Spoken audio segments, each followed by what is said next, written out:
Last year যখন আমরা global super লিগে গিয়েছিলাম, ওইভাবে আমাদের আসলে কেউ কাউন্ট করছিল না, বাট এবং ফার্স্ট দুইটা ম্যাচ হারার পর একটু ব্যাকফুটে ছিলাম। বাট ওইখান থেকে আসলে এরকম একটা স্টেজে আমরা চ্যাম্পিয়ন হতে পেরেছি, অবশ্যই আলহামদুলিল্লাহ। অ্যাট দ্য সেম টাইম আমার কাছে মনে হয় এই বছর অনেক বড় একটা চ্যালেঞ্জ থাকবে।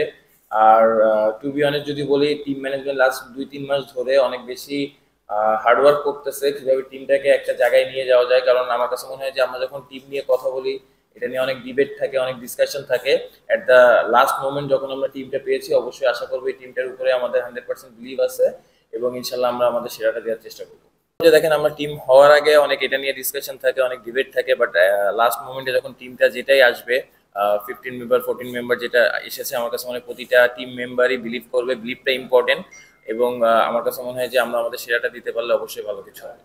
বাংলাদেশ ক্রিকেট আমরা একটা টাফ টাইম পার করতেছি। তো আমার কাছে মনে হয় যে last year Rangpur Riders globally champion হয়েছে, এটা বাংলাদেশ ক্রিকেটের জন্য একটা বড় অধ্যায়। তো আমার কাছে মনে হয় অবশ্যই সেই জায়গা থেকে এই চ্যালেঞ্জটা আমরা উপভোগ করার চেষ্টা করতেছি। আর এরকম টুর্নামেন্টে আমরা যখন, যেটা বললাম লাস্ট টাইম যখন আমরা গিয়েছিলাম, কেউ হয়তো আমাদের চিন্তাও করে নাই যে আমরা ফাইনাল পর্যন্ত খেলতে পারবো, বাট আলটিমেটলি আলহামদুলিল্লাহ অবশ্যই চ্যাম্পিয়ন হয়ে আসতে পেরেছি।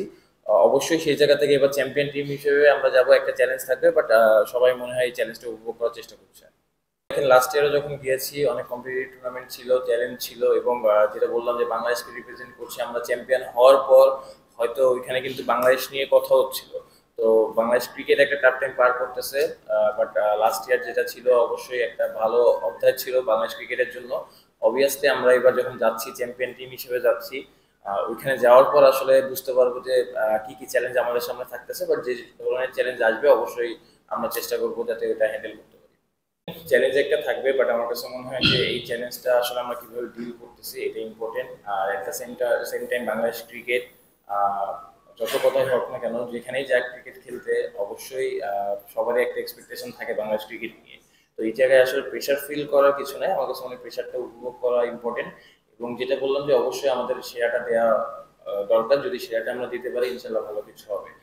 কিছু বছর ধরে হয়তো লাস্ট 2-3 ইয়ার্স বাংলাদেশ ক্রিকেট একটা টাফ টাইম পার করতেছে। তো ওই রেসপেক্টটা আসলে আমরা প্রতিপক্ষের কাছ থেকে যখন ভালো খেলবো তখনই পাওয়া যাবে। তো ইভেনচুয়ালি আমরা যেটা বললাম যে হয়তো রেসপেক্ট আমাদের মানুষ গেইন করে নিতে হয়। তো আমরা হয়তো লাস্ট ইয়ার ফাইনাল যাওয়ার পর ওই রেসপেক্টটা অটোমেটিক্যালি পেয়েছি, বাট ফার্স্টের যখন আপনি যদি খেয়াল করেন, ফার্স্ট দুইটা ম্যাচ হারার পর কিন্তু আমরা খুব ক্লোজ ম্যাচ হেরেছিলাম। আমরা নিজেরাও একটু ডাউন ছিলাম, এবং অ্যাট দ্য সেম টাইম জিনিসটা ওইরকম আসতেছিল যে হয়তো আমরা গ্লোবাল স্টেজে পারফর্ম করার মতো অ্যাবিলিটি আমাদের আছে কিনা, এটা নিয়েও কোশ্চেন ছিল। বাট আলটিমেটলি যখন আমরা ফাইনাল চ্যাম্পিয়ন হয়েছি, এই কোশ্চেনটার অ্যান্সারটা কিন্তু আমরা মাঠিয়ে দিতে পেরেছি। আমি ক্রিকেটটা খেলি হচ্ছে ন্যাশনাল টিম, এটা প্রাউডের ব্যাপার, অবশ্যই ন্যাশনাল টিমে আমি খেলতে চাই। অ্যাট দ্য সেম টাইম আমার কাছে আসলে সব থেকে বড় ইম্পর্টেন্ট জিনিসটা আমি নিজে পারফর্ম করা। আমি আসলে এমন কোনো কথা বলতে চাই না যেটা অন্য কাউকে ডিসরেসপেক্ট করা হয়, কারণ আমার কাছে মনে হয় যে আমার সিলেকশন বা এগুলো আমার হাতে নাই, আমার কাছে পারফর্মটা করা ইম্পর্টেন্ট। অবভিয়াসলি দেখেন, যেটা বললেন আপনি, সময় খারাপ ভালো থাকে, হয়তো এখন সময়টা ভালো যাচ্ছে, এখন কন্টিনিউ করতে পারলে যতটা কন্টিনিউ করা যাবে এই মোমেন্টামটা ক্যারি করতে পারবো, আমার ক্যারিয়ারটা বড় হওয়ার চান্স বেশি। অ্যাট দ্য সেম টাইম আমার কাছে মানে নেগেটিভ যে জিনিসটা, হয়তো ক্রিকেটারদের লাইফে অফ ফর্ম আসতেই পারে, এটা স্বাভাবিক। এটা আসলে ওইভাবে চিন্তা করার কিছু নাই, কারণ আমি রিজিকে বিশ্বাসী, আল্লাহর উপর বিশ্বাসী। তো আমার কাছে সব থেকে ইম্পর্টেন্ট যে জিনিসটা হয় মনে হয়, আমার জায়গা থেকে আমি হার্ডওয়ার্ক করবো, চেষ্টা করবো, বাকিটা আল্লাহ ভরসা। যে ন্যাশনাল টিমের আগে, আমি খেলার আগে বাংলাদেশ টিম সবার আগে। সো অবভিয়াসলি আমি যদি আর কোনো সময় ন্যাশনাল টিমে নাও খেলি, আমার এটা নিয়ে খুব একটা আক্ষেপ থাকবে না। কারণ আমি সবসময় চাই যে আমার টিমটা ভালো জায়গায় যাক। আমি চাই বাংলাদেশ টিম যে খারাপ ডিফিকাল্ট টাইম পার করতেছে, এই জায়গা থেকে বেরিয়ে আসুক, এবং বাংলাদেশ ক্রিকেট যেখানে থাকার কথা ওই জায়গাটায় যাতে থাকতে পারে। তাহলে অবশ্যই আমার কাছে মনে হয় যে ওই ফিলটা ভিতর থেকে আসবে। যে আমি একটা কথা সত্যি করে বলতে চাই যে আমি টিম কালচার একটা কথা আছে, যেটা আমরা ডোমেস্টিকে আমার কাছে মনে হয় যে অনেক গ্যাপ আছে। সবসময় এটা নিয়ে কথা বলি, হয়তো আজকে আমি বলতেছি, কালকে আরো 5 জন বলবে, হয়তো এটা আমি নাও করে যেতে পারি, কিন্তু এটা কথা বলতে বলতে 5 জন পরে বা 2 বছর পরে 3 বছর পরে দেখবেন যে এই টিম কালচারটা আমাদের সময় এক সময় আসবে। এবং এই কালচারটা যদি আসে, অবভিয়াসলি আমরা সবাই টিমের কথাই চিন্তা করবো, ইন্ডিভিজুয়াল কেউ চিন্তা করবো না। ক্রিকেট যখন আমিও শুরু করেছি, ক্রিকেটের প্রথম থেকেই আমি ক্রিকেটার সাকিব আল হাসানকে চিনি, এবং সবসময় আমি চাবো যে ক্রিকেটার সাকিব আল হাসান আমার সাথে, আমি একসাথে ড্রেসিং রুম শেয়ার করাটা আমার জন্য অবশ্যই একটা বড় উপভোগের এবং প্রাউডের ব্যাপার।